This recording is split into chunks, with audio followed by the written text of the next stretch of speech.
Hello dear students. बेटा आज हम बात करेंगे फिजिक्स के चैप्टर की refraction of light from the plane surface.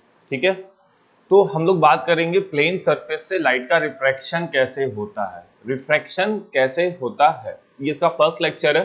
तो अगर हम सबसे पहले बेटा बात करते हैं रिफ्रैक्शन की, तो रिफ्रैक्शन क्या होता है। तो अगर हम लोग जनरल लैंग्वेज में बोलेंगे तो हम लोग ये बोलेंगे कि जब लाइट रे किसी एक ऑप्टिकल मीडियम से किसी दूसरे ऑप्टिकल मीडियम में ट्रेवल करती है तब वो अपने पाथ से थोड़ा सा डेविएट हो जाती है, देन इट मींस टू से बेंड हो जाती है। तो उसके पाथ में जो चेंज आता है उसी को हम लोग बोलते हैं बेटा रिफ्रैक्शन। ठीक है, आइए समझते हैं व्हाट इज रिफ्रैक्शन।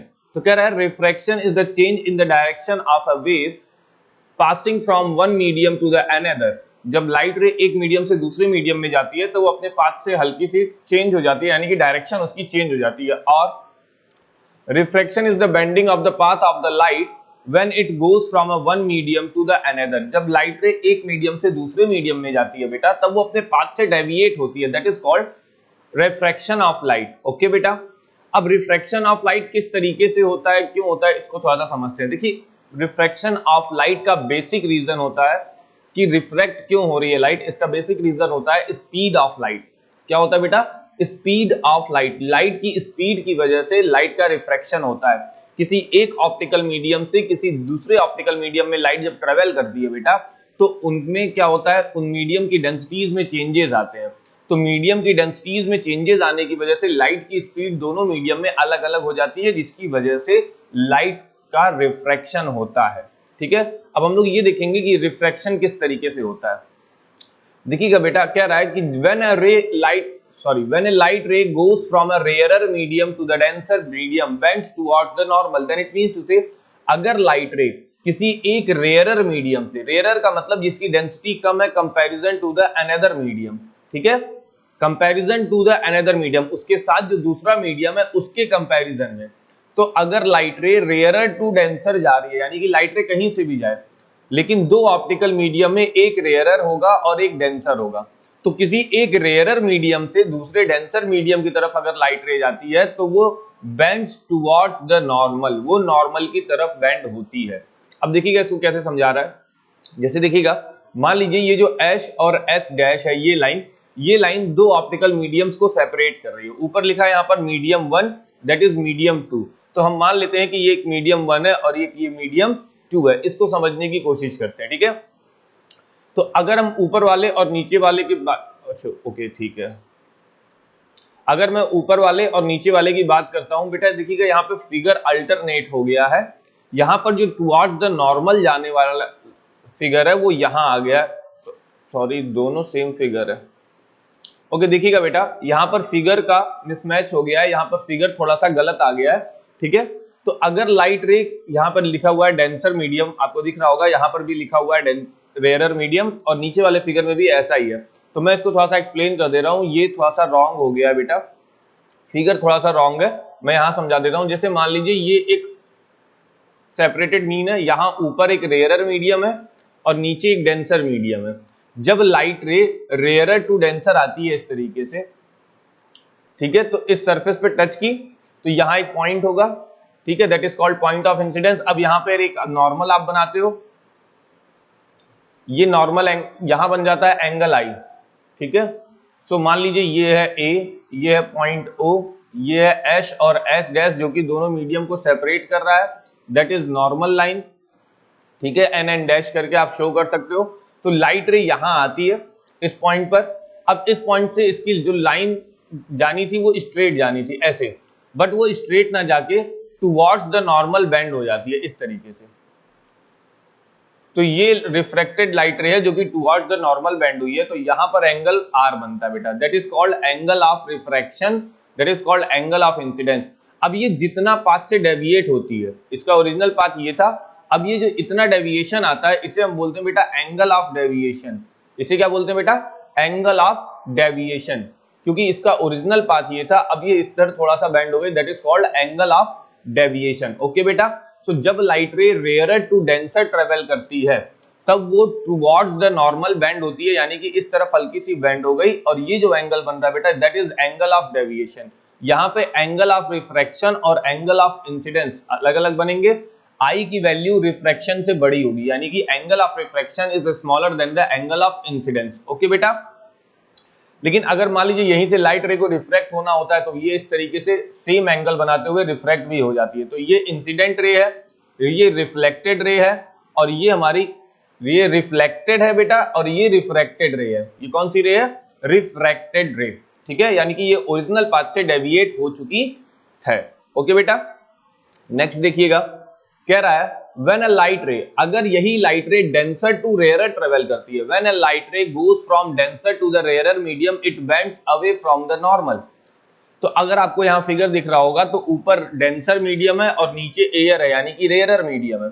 तो इंसिडेंट रे, ठीक है, ये हमारी इंसिडेंट रे आई, इस सरफेस पे स्ट्राइक की और इसका स्ट्रेट पाथ सीधे जाना था, लेकिन ये सीधे ना जाके अपने पाथ से deviates away from the normal गई। कहां गई बेटा? Away from the normal. तो देखो अपना पाथ इसने ब्लू कलर की लाइट से आपको दिखा रहा है ओबी, इसने चेंज कर लिया, that is away from the normal. ठीक है बेटा, तो यहां पर जो टोटल एंगल बनेगा बेटा, टोटल एंगल इज आर, ये आई है, लेकिन इसके ओरिजिनल पाथ से जितनी दूर ये गई ये एंगल हो जाएगा बेटा एंगल ऑफ डेविएशन का। देखो यहाँ पे दिखाया दे रहा है symbol, that is called angle of deviation. तो जब लाइट रे एक डेंसर से एक रेयरर मीडियम में जाएगी तो एंगल ऑफ डेविएशन बनाएगी तो दोनों कंडीशन में, लेकिन यहां पर अवे फ्रॉम द नॉर्मल जाएगी, यानी कि नॉर्मल से दूर जाएगी। और जब तू रेयरर टू डेंसर आ रही है तो टुवर्ड्स द नॉर्मल आती है, यानी कि नॉर्मल की तरफ आती है। तो लाइट रे इस तरीके से दोनों मीडियम में ट्रेवल करेंगे, यानी कि एक मीडियम दूसरे के कंपैरिजन में रेयरर या डेंसर होगा। ठीक है, ओके बेटा, आगे देखिए क्या कह रहा है।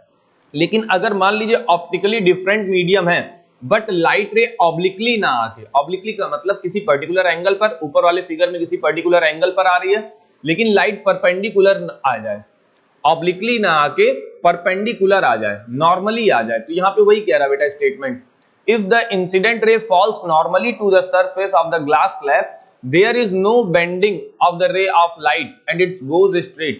जब लाइट रे नॉर्मली आएगी, परपेंडिकुलरली आएगी सरफेस के, तो लाइट में कोई भी बेंडिंग नहीं होती है, यानी कि वो अपने पाथ से डेविएट नहीं होगी और वो स्ट्रेट निकल जाएगी। तो हम देखेंगे कि एओ लाइट परपेंडिकुलरली आ रही है, तो परपेंडिकुलरली अगर ये आ रही है तो ये स्ट्रेट निकल जाएगी। ठीक है, दैट इज द इंसिडेंट रे। ये इंसिडेंट रे परपेंडिकुलरली आ रही है सरफेस के, दिखाई दे रहा होगा आपको, यहाँ 90 डिग्री का एंगल बन रहा है, तो ये स्ट्रेट आगे निकल जाएगी विदाउट एनी डेविएशन, यानी कि यहाँ पर I इज इक्वल टू 0 है और आर भी इज इक्वल टू क्या है बेटा? 0 है। इस वजह से ये स्ट्रेट निकल जाएगी। अब ये चाहे रेयरर टू डेंसर ट्रेवल करे या डेंसर टू रेयरर ट्रेवल करे, अगर ये नॉर्मली है तो ये स्ट्रेट पाथ से निकल जाएगी। ओके बेटा, आगे कह रहा है causes of refraction. Causes of refraction को अगर हम देखेंगे बेटा तो हमारे पास ये कॉज होता है रिफ्रैक्शन का कि अलग अलग ऑप्टिकल मीडियम में लाइट की स्पीड अलग अलग हो जाती है, इस वजह से लाइट रे क्या करती है? रिफ्रैक्ट करती है। Cause of refraction, the refraction of light is due to the change in the speed of light on going from one medium to the another, greater the difference in the speed of light in the two media. अगर speed में बहुत ज्यादा अंतर है तो deviation भी बहुत ज्यादा होगा। Greater will be the amount of refraction of light, यानी कि रिफ्रैक्शन ऑफ लाइट ज्यादा डेविएट होगी, ज्यादा रिफ्रैक्शन करेगी। ठीक है बेटा, तो ये सिंपल सा कॉन्सेप्ट होता है हमारा। ओके, अगर हम बात करते हैं law of refraction of light की, law of refraction of light, दो लॉ इसके होते हैं। पहला लॉ जो होता है वो एकदम सेम रिफ्लेक्शन ऑफ लाइट की तरीके से होता है, जो कि आपने लास्ट ईयर पढ़ा है। The incident ray, the refracted ray and the normal at the point of incidence all lie in the same plane. वो सेम प्लेन पर लाई करते हैं और उस पॉइंट पर जहां लाई करते हैं उस पॉइंट का नाम होता है पॉइंट ऑफ इंसिडेंस, यानी कि incident ray, refracted ray and the normal all lie on a same plane at the point of incidence. Okay बेटा, सेकेंड लॉ, इसका जो सेकेंड लॉ आता है बेटा, इसके सेकेंड लॉ को स्नेल्स ने दिया था और स्नेल्स लॉ के नाम से भी ये जाना जाता है। The second law is the ratio of the sine of angle of incidence to the sine of angle of the refraction is a constant for a given pair of media। किसी दो पर्टिकुलर मीडिया, उनका pair अगर हम बात करें तो उनमें जो एंगल I के साइन का और एंगल R के साइन का जो रेशियो होगा बेटा वो हमेशा कांस्टेंट होगा। यानी कि अगर मैं एयर टू ग्लास कोई रेशियो में ले रहा हूं I और R का, तो ये हमेशा सेम काइंड ऑफ एयर और सेम काइंड ऑफ ग्लास में हमेशा सेम आएगा, यानी कि ये मीडिया फिक्स रहे। एयर का मतलब जैसी एयर आप पहली सिचुएशन में लेंगे वही सेम एयर दूसरी सिचुएशन में, ग्लास भी सेम होना चाहिए। तो इन दोनों कंडीशन में इनका जो साइन आई और साइन आर का रेशियो आएगा ये हमेशा सेम होगा, यानी कि कांस्टेंट होगा। तो ये जो सेकंड लॉ है बेटा, इस सेकंड लॉ को दिया था स्नेल्स ने, तो इसको स्नेल्स का लॉ ऑफ रिफ्लेक्शन रिफ्रैक्शन भी बोलते हैं। स्नेल्स लॉ ऑफ रिफ्रैक्शन कह रहा है the second law is also called Snell's law of refraction. तो लॉ ऑफ रिफ्रैक्शन में जो सेकंड लॉ आया था बेटा, ये लॉ जो है ये स्नेल्स का लॉ है, ठीक है। ये क्या कहता है, sine I upon sine R is a constant term for a given pair of media, same kind of media के लिए, ठीक है। आगे कह रहा है रिफ्रैक्टिव इंडेक्स। अब ये जो हमारा sine I by sine R is equal to constant term आता है, यहीं से हमारा आता है रिफ्रैक्टिव इंडेक्स बेटा। देखिएगा क्या कह रहा है, the value of sine I upon sine R for a ray is passing from a air into a particular medium, it is not compulsory from air, किसी भी एक मीडियम से किसी दूसरे मीडियम में जाता है, it is called the refractive index of that medium. तो अगर एक मीडियम से दूसरे मीडियम में जाता है तो वो दूसरे मीडियम का रिफ्रैक्टिव इंडेक्स कहलाएगा, और इसको रिफ्रैक्टिव इंडेक्स को हम लोग लेटर एन से डिनोट करते हैं। एन से डिनोट करो, या एक लेटर और होता है दैट इज कॉल्ड म्यू, ये लेटर इस तरीके से बनता है म्यू, दैट इज कॉल्ड बेटा mu, MEW mu. Refractive index mu is equal to sine I upon sine R, या म्यू की जगह आप एन लिख सकते हैं sine I upon sine R, ठीक है बेटा। अब इसमें हम लोग जैसे लिखते हैं तो इसमें हम लोग रिस्पेक्टिव लिखते हैं, ठीक है। अभी आगे मैं बताऊंगा किस तरीके से लिखते हैं। आगे कह रहा है the refractive index can also be written as the ratio of speed of light into two medium. यहां पे क्या कह रहा है कि आप रिफ्रैक्टिव इंडेक्स को एंगल के बेसिस पे तो आपने किया ही किया है, लेकिन यहां पे कह रहा है कि आप लाइट की स्पीड के बेसिस पे भी आप रिफ्रैक्टिव इंडेक्स को फाइंड कर सकते हैं, ठीक है। कह रहा है the refractive index of a medium 2 with respect to medium 1 is equal to the ratio of the speed of light medium 1 to the speed of light in medium 2। अब देखिएगा यहां पे कह रहा है, ये लिखा है 1 and 2, यानी कि 1 म्यू 2, हम इससे भी लिख सकते हैं।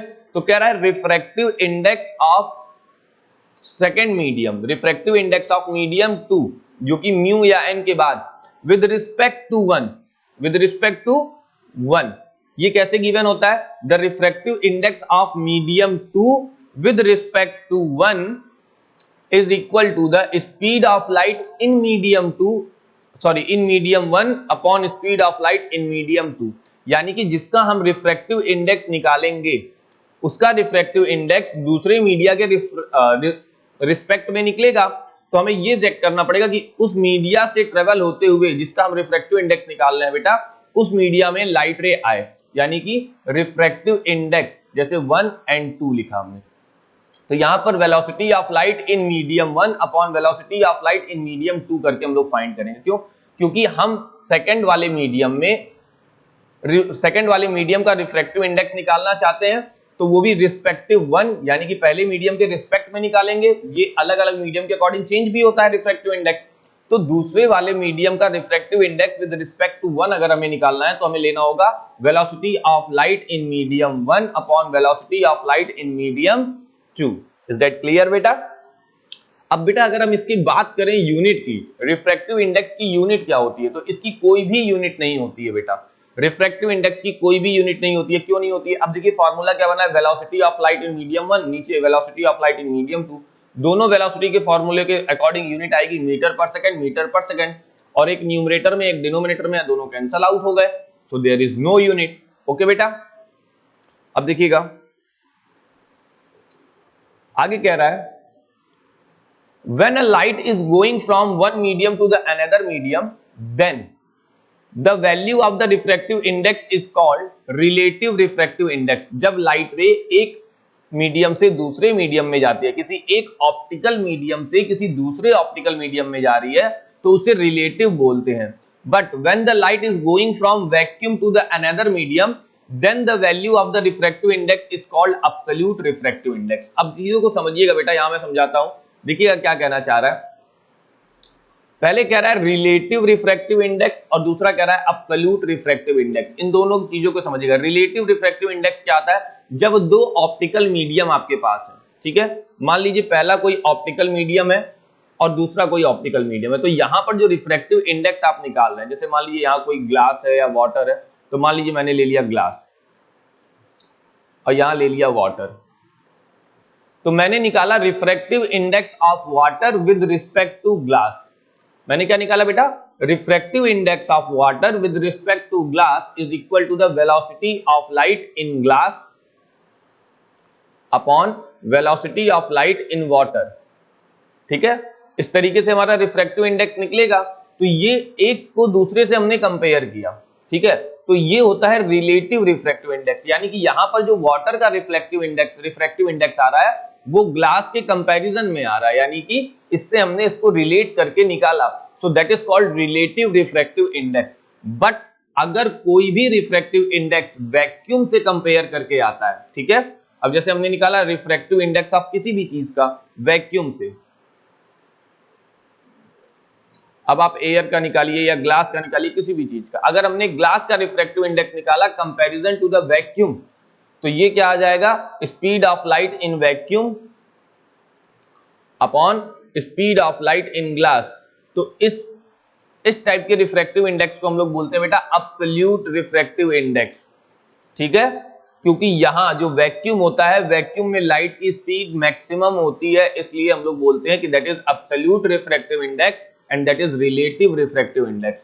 एब्सोल्यूट में हम लोग वैक्यूम के साथ साथ एयर को भी मान लेते हैं कि एयर के साथ भी जो निकल रहा है वो एक तरीके से रिफ्रैक्टिव इंडेक्स हमारा एब्सोल्यूट माना जाता है। बहुत ही लिटिल बिट, बहुत ही हल्का सा डिफरेंस आता है, लेकिन हम उसको मानते हैं। ओके बेटा, तो इस तरीके से हम एब्सोल्यूट रिफ्रैक्टिव इंडेक्स और रिलेटिव रिफ्रैक्टिव इंडेक्स को समझते हैं। ठीक है बेटा, समझ में आई बात? अब रिफ्रैक्टिव इंडेक्स के लिए आप जो साइन यूज करते हैं that is called mu. Refractive index के लिए जो साइन आप यूज करते हैं बेटा उसे हम क्या कहते हैं? म्यू कहते हैं। तो आज के लेक्चर में देखते हैं पहले हम लोगों ने क्या क्या देखा। सबसे पहले बेटा हम लोगों ने बात की रिफ्रैक्शन की। रिफ्रैक्शन क्या होता है? एक नॉर्मल सा फेनोमेना होता है जब लाइट रे एक मीडियम से दूसरे मीडियम में ट्रेवल करती है तो अपने पाथ से बेंड हो जाती है, दैट इज कॉल्ड रिफ्रैक्शन। अब रिफ्रैक्शन दो तरीके से होते हैं, ये डिपेंड करता है लाइट किस मीडियम से किस मीडियम में जा रही है।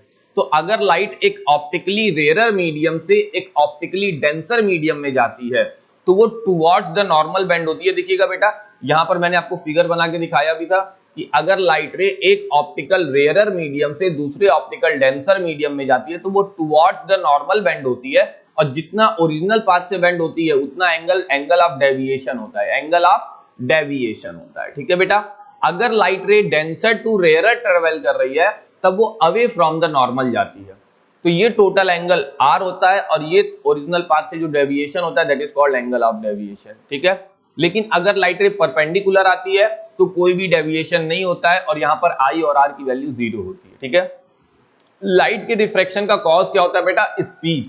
दो अलग अलग ऑप्टिकल मीडियम में लाइट की स्पीड अलग अलग होने की वजह से इनमें लाइट बेंड करती है, अपने पाथ से डेविएट हो जाती है। ठीक है बेटा, यानी कि जितना ज्यादा डेविएशन होगा लाइट की स्पीड में उतना डिफरेंस, या लाइट की स्पीड में जितना ज्यादा डिफरेंस उतना ज्यादा डेविएशन। ठीक है, अब वो टुवर्ड्स द नॉर्मल या अवे फ्रॉम द नॉर्मल कुछ भी हो सकता है। ठीक है, अब सीधे सीधे समझिए, अगर एक ऑप्टिकल मीडियम से दूसरे ऑप्टिकल मीडियम में लाइट ट्रेवल कर रही है तो दूसरे ऑप्टिकल मीडियम में लाइट की स्पीड क्या हो जाए? डिक्रीज हो जाए।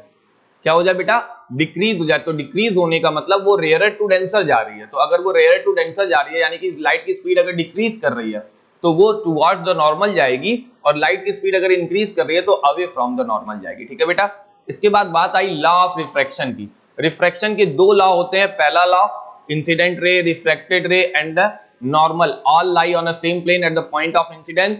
सेकेंड लॉ कहता है कि साइन आई और साइन आर का रेशियो जो आता है ये कांस्टेंट होता है, और इसे हम स्नेल्स लॉ ऑफ रिफ्रैक्शन भी बोलते हैं। ठीक है बेटा, रिफ्रैक्टिव इंडेक्स, ये जो कांस्टेंट हम आते हैं यहीं से रिफ्रैक्टिव इंडेक्स आता है, और रिफ्रैक्टिव इंडेक्स हमें ये बताता है कि लाइट कितना डेविएट हो रही है। ठीक है बेटा, अब रिफ्रैक्टिव इंडेक्स हम एंगल के बेसिस पे एज वेल एज हम इसके लाइट की स्पीड के बेसिस पे भी फाइंड आउट करते हैं। अब रिफ्रैक्टिव इंडेक्स में भी दो, एक एब्सोल्यूट और दूसरा रिलेटिव। जब किसी एक ऑप्टिकल मीडियम से रिलेट करके दूसरे को निकालते हैं दैट इज कॉल्ड रिलेटिव। ठीक है, इसमें वैक्यूम नहीं होगा, लेकिन अगर एब्सोल्यूट निकालना है तो डायरेक्टली वैक्यूम से कंपेयर करके निकालते हैं, तो that is called absolute. Okay बेटा, फिलहाल आज के लेक्चर में इतना ही, नेक्स्ट लेक्चर में हम लोग आगे की चीजें पढ़ेंगे बेटा, ठीक है। तब तक आप इसको मन लगा के पढ़िए। अगर आपको कोई भी डाउट आता है बेटा तो आप कमेंट सेक्शन में आगे कमेंट कर सकते हैं। Okay, bye bye.